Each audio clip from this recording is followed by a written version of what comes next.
unchosen suffering is going to happen in life.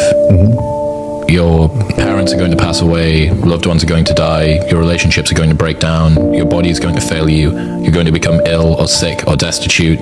Things are going to happen that you have no control over. And the only way that you can prepare yourself for unchosen suffering is with chosen suffering. Right. You can elect to put yourself into a position to become a stronger alloy of whatever the metal is that you're made of.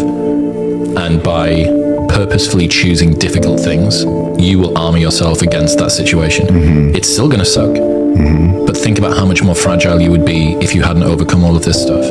Every single person that I know that is incredibly successful in a balanced way and has a good perspective on it elects to do very hard things regularly. It humbles them, it reminds them that they're just mortal, and it also means that if the entire mainstream media apparatus tries to come down on top of you, that you can deal with it because you know that you've dealt with 1,000 disgusting kettlebell workouts followed by a cold tub or whatever.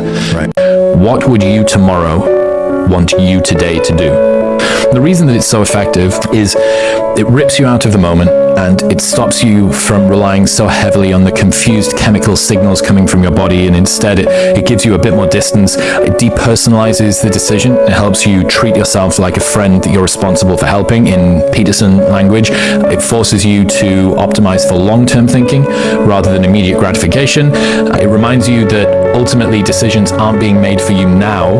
They're being made for you in 24 hours and 24 days and 24 months. You can see our decisions as investments that we make into our future. And the more ruminative and deep of a thinker that you are, the more you need to make decisions for your future self and not yourself now. Does that make sense? Optimizing to gratify your desires in the moment at the expense of the way that you will feel and the story that you will tell yourself about yourself in the future is rarely a good deal, because you live with the story of your decisions for far longer than the impact of them. So you have to choose wisely. Massive amounts of people leave greatness inside of them out of fear of what others will think. You know, and I did that for a very long time. It took me a while to get to the point where I would put myself out there, all out of fear of what people think. So I completely resonate with people that feel that way. But what I'll tell you is, once you do it, you realize that number one, people don't care about you as much as you think they do. And then number two, a lot of times, you know, people will only love you if you suppress yourself for them. People don't care about you as much as you think they do. Yeah, it's very true. Nor do people need you as much as you think you do. Right. You think they do. Right. And nor do you need them. And so there's that. And then how it's so hard to see the good if you're only seeing the bad. There's so many people that struggle with what their version of success is because they're looking at someone else's.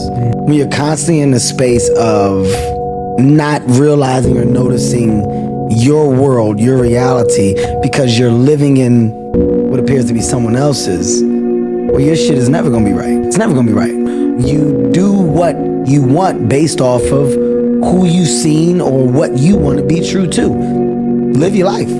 Ultimately, we get one. Live it for you. Live it to the best space and place that you feel you can win at. That's my motto. I'm not here to tell you right from wrong. I'm saying I identify things differently and I make decisions based off of examples that I can look at as not bad, but ones that if I didn't have, I could have made that mistake.